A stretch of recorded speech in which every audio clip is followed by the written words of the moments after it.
Welcome back, everybody. This is session 3 on developing someone's life development, or discipleship, or mentoring, fathering, sistering, brothering, whatever you want to call it. The real definition is walking with somebody in a friendship relationship of honor, seeking to listen and to hear what's inside their deep well, Proverbs 20 verse 5, and helping them to develop their life in accordance with the maturity of growing more like Jesus. And in the last session, we covered life vision. I've actually been here with Bill for the last hour already, so you joined us a little bit late. I don't know where you've been. But anyway, we've been here for the last hour talking about his life vision statement and also SMART goals. You remember SMART goals? S-M-A-R-T. Remember those?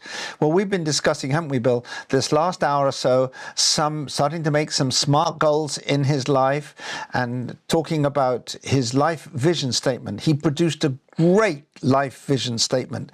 He actually emailed it to me earlier this week. Very faithful. Do you see the idea of accountability? You like that, Bill? I mean, if I hadn't asked you to send it to me, would I have got it? Maybe. I don't know. What do you think? Probably not. Okay, so accountability creates momentum, you see, and it really is essential. And so we need an accountability. Well, people say, well, I'm accountable to Jesus. That's great, but Jesus is invisible. And we need a visible Jesus with flesh on his face to love us and to hold us accountable, which is an act of love. And so we've been talking and discussing it, and I shared with Bill my life vision statement. My life vision statement at the moment, although it has changed, is to live my life in every word, thought, and deed, giving pleasure to God, and loving his bride, and loving my bride all the days of my life. God help me. And he does. Now, this session is session number 3, therefore. It's a very practical, important session in all of our sessions, which will equip you, Bill, in knowing how to equip others in this skill and art of discipleship, which is the great commission that God has given us. To go and make disciples. Go, and in your going, let's not forget the main thing, which is to influence people for Christ, because people are the only thing going to heaven. So when you invest in people, you're investing in your future, heaven. So this session is about what I call the circle of life.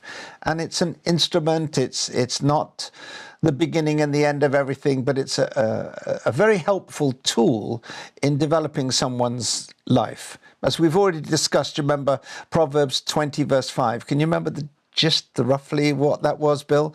Proverbs 20 verse 5? Yes, it was the parts of a man are like a deep well. Yes. And a man of understanding will draw them out. Yes. And so you and I are, in our different personality, assuming and presuming to be the man of understanding, to draw out and to serve the genius that God has created in the persons whom we're seeking to walk with.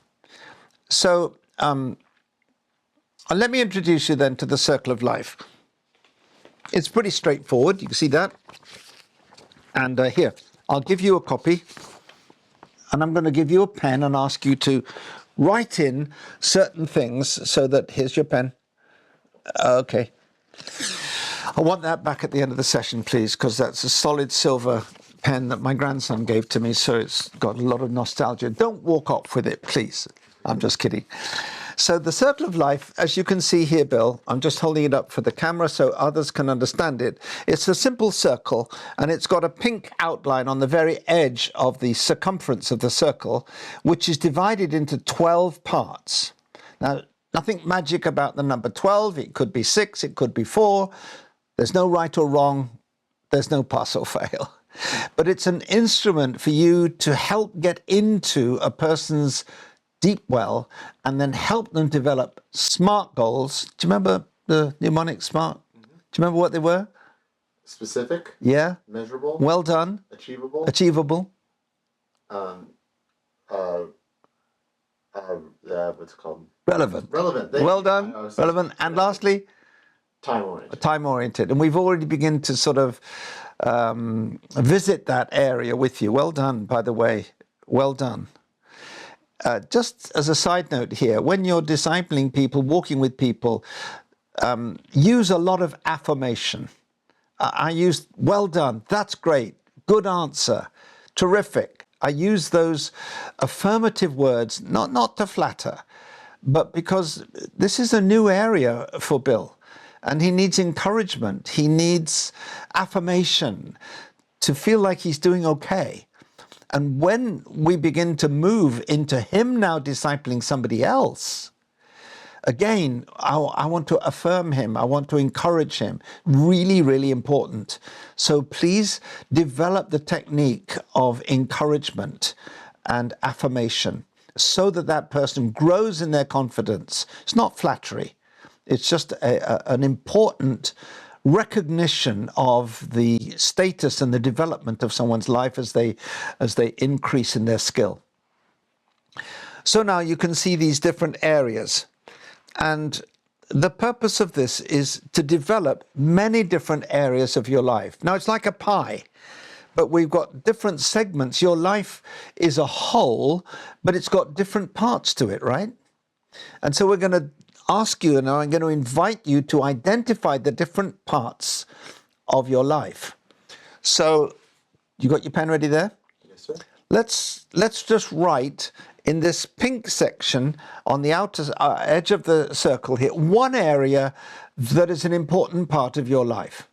What might that be? Family. Family. Okay, so we're going to write in here. You got that? Write down family. Good. Another one? Another area of your life? Like my job, my career. Your job. Very good. Your job. Another one? Probably my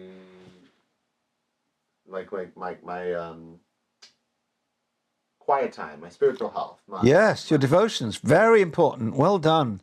Well done identifying that. Now, to cut time short for the sake of this, I'm going to interrupt my dialogue with Bill, but I would go on asking him, commenting, affirming each area, as many as he would like. There's no right or wrong. There's no pass or fail. I repeat that little phrase a lot. Why? Why would I do that, Bill? Why would I keep affirming? Why would I keep repeating that phrase? No right or wrong, no pass or fail. Why? To remove it from being high stakes. Yeah. Put that in another way. Why do I do that? To make it simple. Yes. And to develop confidence in you that you're doing okay. And the more sessions you have with somebody, the less that becomes necessary because the person's flowing and they get to know you a little bit and it's easy. So I'm going to share with you from our experience, my wife and I, the different areas that you might come up with. Now, in some cases, you might want to dig for them, and I want to show you how to do that. So here are 12 areas that people usually tend to gravitate to. Now, the idea is for them to suggest it, not you. Remember, if somebody comes up with something themselves, their own gold, what is in their own well, their deep well, then they came up with that. It wasn't your suggestion. And therefore, it's much more that affirming for them to have something rather than you and I suggesting it to them. The more you can develop them with their own questions and their own discovery, now it's not me imparting or sharing or dictating something to them. No, they came up with it and I'm merely agreeing with them. Far better way of developing someone's life. So I'm going to just share with you, for the sake of time, some of the areas that you will want to provoke through questions out of somebody that you're discipling. We've already got family, that everybody's going to have that. Friends, future, that's something people don't often think about, but it's a very important part of your life. Now, of course, it's not your present, otherwise it wouldn't be your future. But it's important for somebody to begin to think about their future because every decision you make in your present is going to affect, directly correlated to your future. And so future becomes a very interesting session. In fact, with some people, I've spent 2 or even 3 sessions just on their future. So you can see how the circle of life is a tool getting into that deep well. And so although we're only on session 3, once you've done the circle of life, you might have another 12 sessions or more. It depends, because every person's different and their appetites are different, their relationship is different, their time schedule, everything's different. And that's why there's flexibility.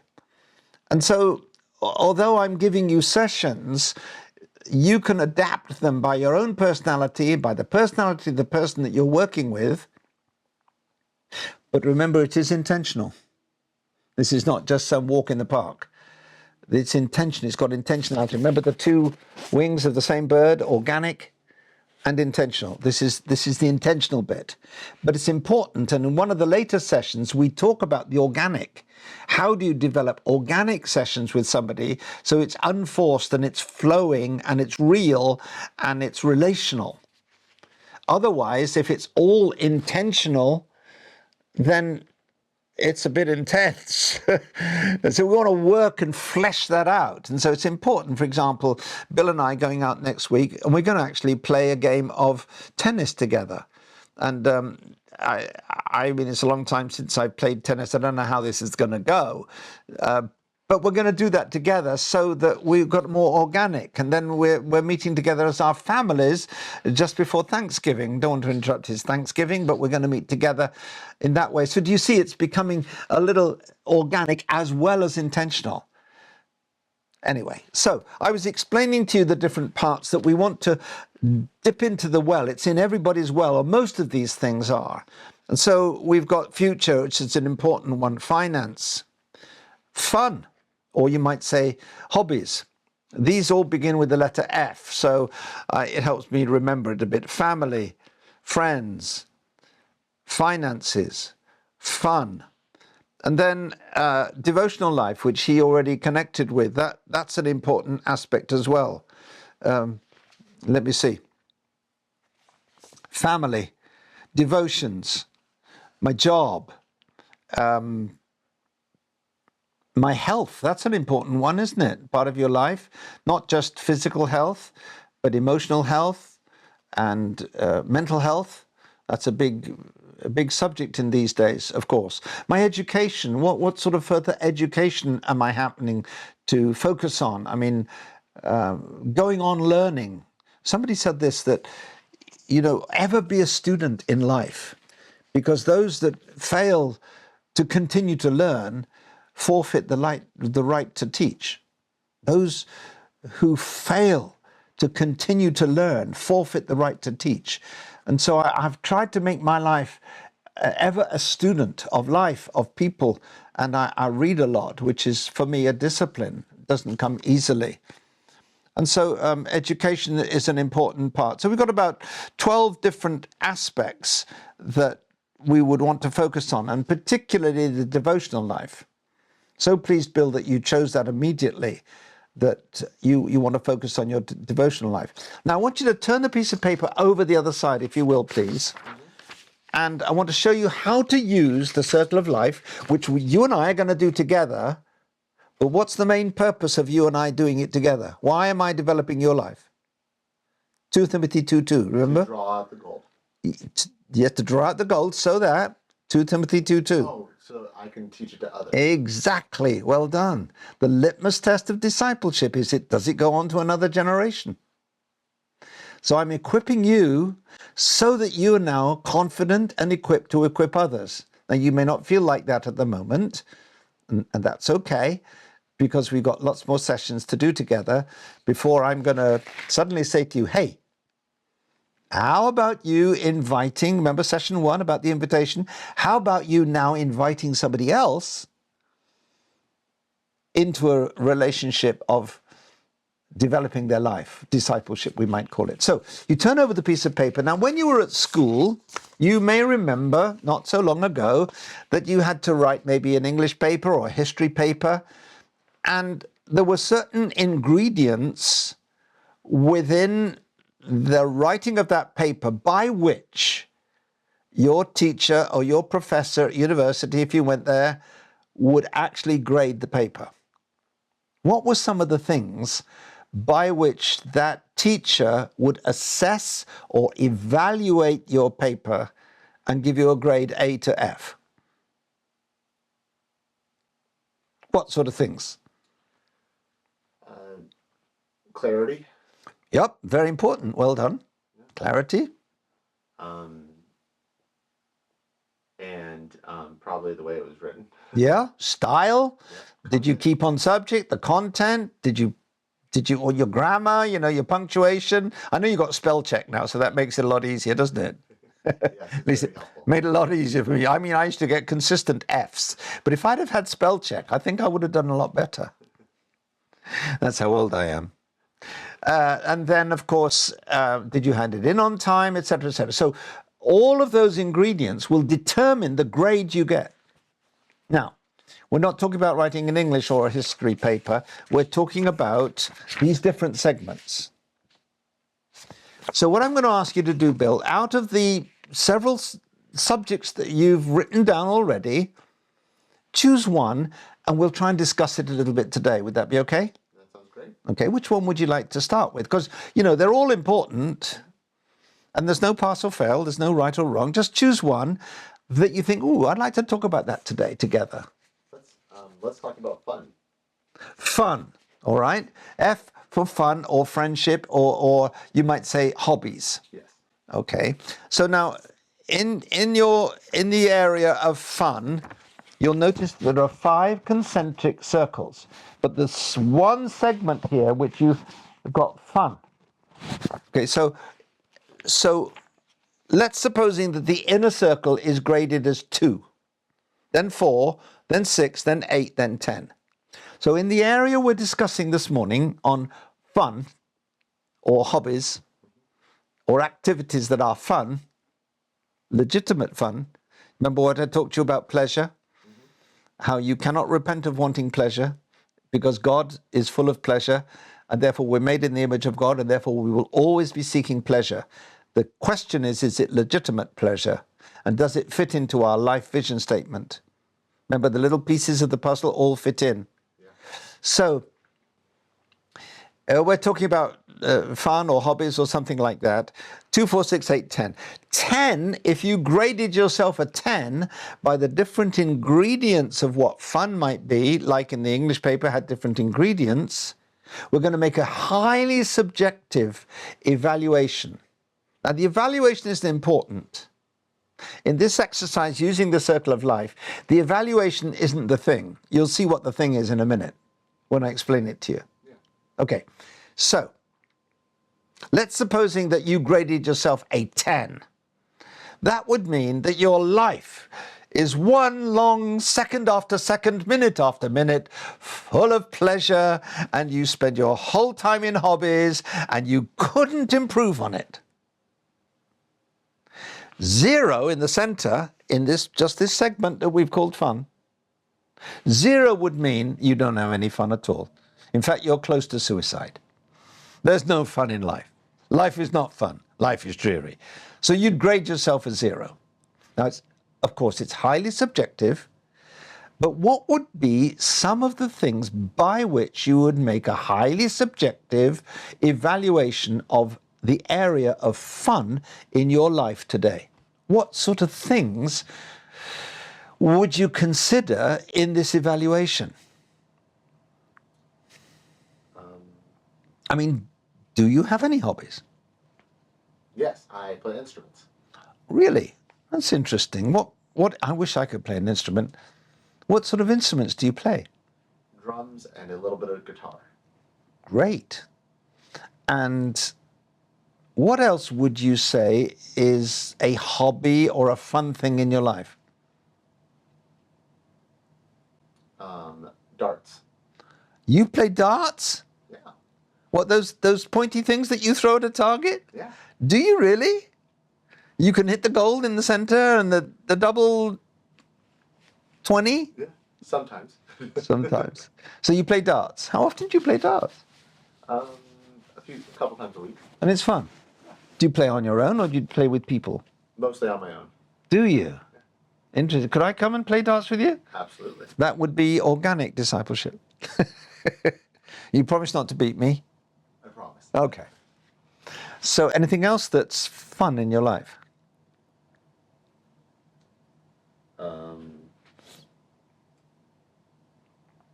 By the way, when you're talking to people in discipleship, if there's a pause, if there's a long silence, let it run.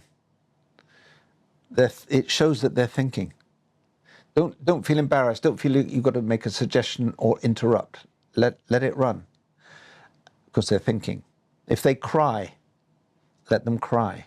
Some things will be painful in this exercise of developing the inner man, that deep well, or that inner well for a woman. Some things are painful. You might touch on them and they start crying. Let them cry. Be there, but let them cry. Don't feel embarrassed. Don't interrupt the process of what the Holy Spirit's doing in someone's life. And so if you ask a question and there's a long pause, that's okay. Don't rush it. And encourage them. Say, it's okay to think. Or we could revisit this. Or you could put your question in a different way. You'll notice if he doesn't immediately respond or she doesn't immediately respond to an answer to a question, then shape it in a different way. So, what did you do last month for fun, Bill? Let's say this. What sort of hobbies have you got? What do you like doing? You see, I'm using different questions to help him because he may come up with the answer I don't know. All right, well, rephrase it. But the technique of asking questions is really important. In fact, I really want to encourage you. In fact, I'll buy it for you, Bill. How about that? It's a book called Coaching Questions. It's by a man called Randy Stoltzfus, and it's an excellent book. I recommend for you to get it. I'll buy it for you. It's called Coaching Questions. And it's not just a book. It's actually, it's quite a provocative exercise book. You do the exercises in the book, and it will develop your skill at how to ask questions. You know, the Bible is full of God asking questions. It's one of the techniques Jesus used to teach people. Whose image is on the coin? Remember that one? Who do men say that I am? Remember that question? And the disciples too ask him questions. Where are you going? Where do you sleep? Where's home? Are you going to restore the kingdom at this time to Israel? Questions are really important. I think, apart from the Sermon on the Mount, most of Jesus' teachings were in parables which evoke questions. Who's the sower? What's the seed? So the developing of answering questions, not in an embarrassing way, but in a genuinely interested way. I mean, right now, Bill, I'm really interested in your fun. I never knew you played darts, but I find it fascinating. People are fascinating if you honor them and if you respect them, which this whole discipleship journey is a wonderfully creative, exciting. There's no greater joy. Remember what I told you last time about Paul?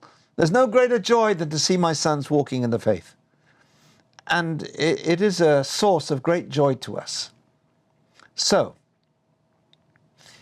we've discussed the different elements now in this one section, which we're calling fun or hobbies in his life. He said darts. He said playing the instrument. Anything else? Writing. What was that? Writing. Writing. I thought he said fighting for a minute. Writing, yes. Talk about that. Creative writing. Really? Yeah. Videos, films, things like that. How interesting. Creative writing. Wow.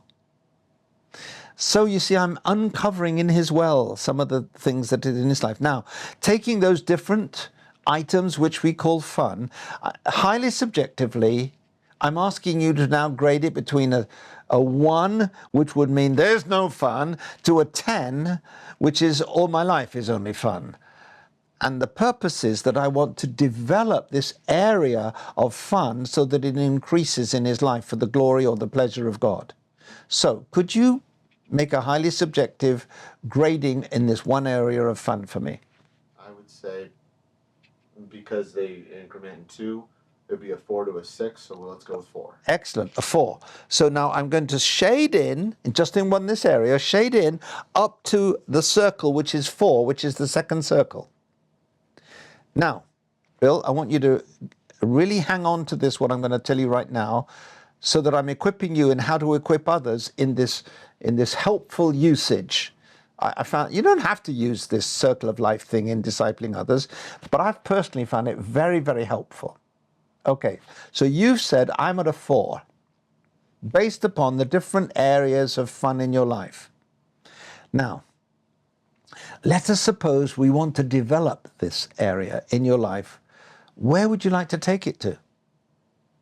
I would like to be at a 6. 6. Good. Now, some people will say, well, I want to be at a 10. It's not realistic. Remember SMART goals? It's achievable.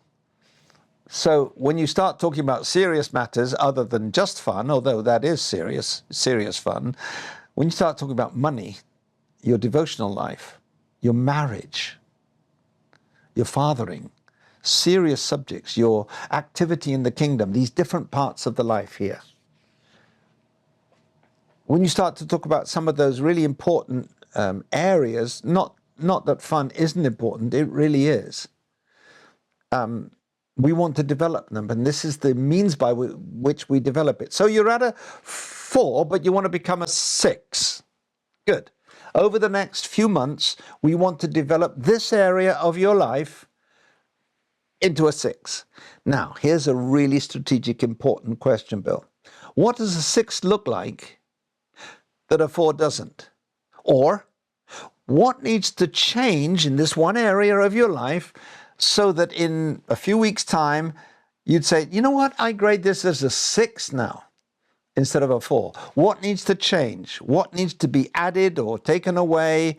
And from this, we're going to develop a SMART goal so that actually when we meet in a few weeks' time in this area of hobbies or fun, you've actually developed it into an area where you say, you know what, I'm at a 6 now.